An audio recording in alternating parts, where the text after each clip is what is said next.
हिंदी साहित्य के इतिहास कृति के लेखक हैं आचार्य रामचंद्र शुक्ल। ब्राह्मण पत्रिका के संपादक हैं प्रताप नारायण मिश्र। हम और हमारे आदर्श निबंध के लेखक हैं इसके डॉक्टर APJ अब्दुल कलाम। निम्नलिखित में से जयशंकर प्रसाद की रचना है खुदावंद सूरज का चंद्रगुप्त।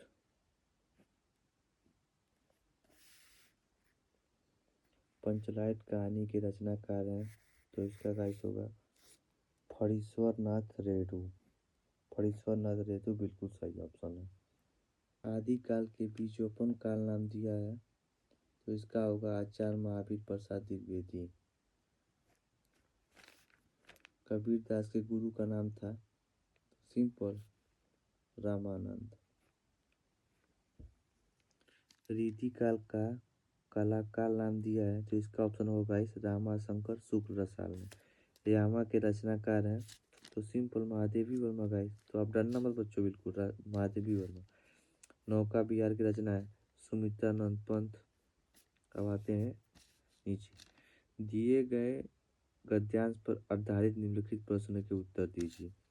मातृभूमि पर निवास करने वाला मनुष्य राष्ट्र। बस राष्ट्र का नाम सोच के मुझे बता के 21 चैप्टर का नाम है।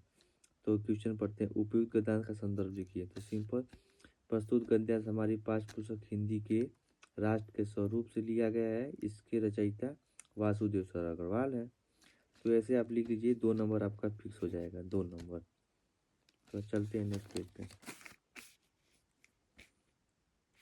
दोनों में से एक लिखना है तो उसको लिखिएगा, और इसको अगर ए भी आए तो भी लिख सकते हैं आप। और इसमें से भी 2 ऑप्शन है तो देखते हैं और क्या दिया इसमें।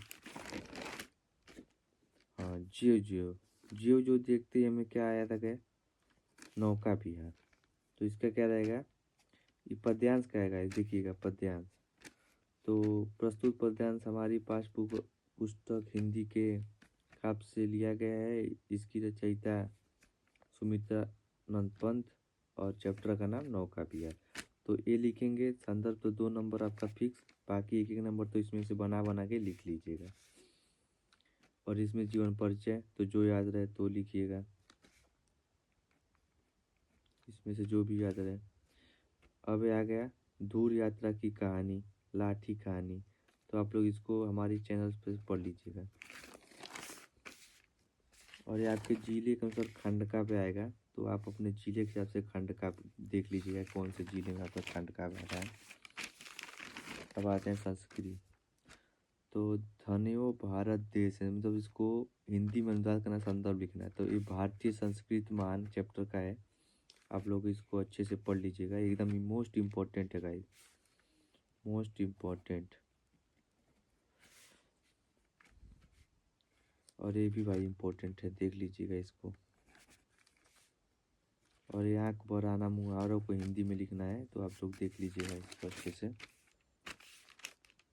और एक गद्यांश पर आधारित निम्नलिखित प्रश्न है, इसमें कोई प्रश्न नहीं, इसमें से इसी में से इसको लिखना है जो दर्शाया गया है।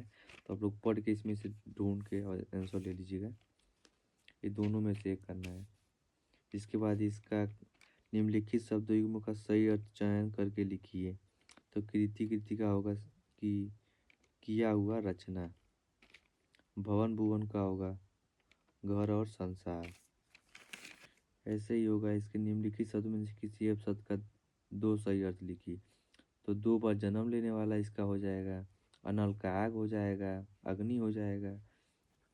निम्नलिखित वाक्यांशों में से सही शब्द को चयन करके लिखिए। जो सब कुछ जानता हो तो इसका होगा सर्वज्ञ। ईश्वर को विश्वास करने वाला आस्तिक। तो गाइस ऐसे ही दोहा रस छंद का है जो डेफिनेशन याद कर लीजिएगा, आपको नंबर दे देगा 2। और एक पत्र विद्यालय पे ये वाला देख लीजिएगा, हर बार में आता है गाइस। और एक पर्यावरण पे निबंध, मोस्ट इम्पोर्टेंट।